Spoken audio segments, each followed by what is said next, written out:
La différence entre l'homme des cavernes et nous, c'est le résultat de la science. Et ce n'est pas une opinion, c'est de la science. Notre monde n'est pas si moche. D'où vient l'expression « le chant du cygne ».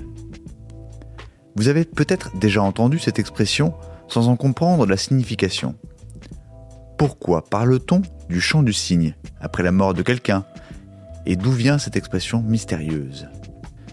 Le cygne est un animal majestueux qui fascine les hommes depuis des siècles.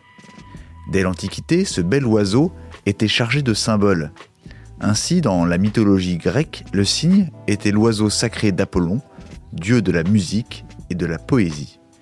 On racontait notamment que le cygne, avant de mourir, se mettait à chanter de manière mélodieuse.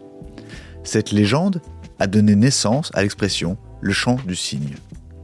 Si la légende veut que les cygnes chantent, la réalité est tout autre. Et pour cause, le cygne tuberculé, Cygnus olor, l'espèce la plus commune en France et dans le reste de l'Europe, est également appelé cygne muet. Non seulement cette espèce ne chante pas, mais elle fait aussi très peu de bruit. Le cygne tuberculé est surtout connu pour ses grognements et ses sifflements, en particulier lorsqu'on le dérange ou pour défendre son nid. Mais il existe aussi le cygne chanteur, Cygnus cygnus, qui est plus bruyant que ses proches cousins.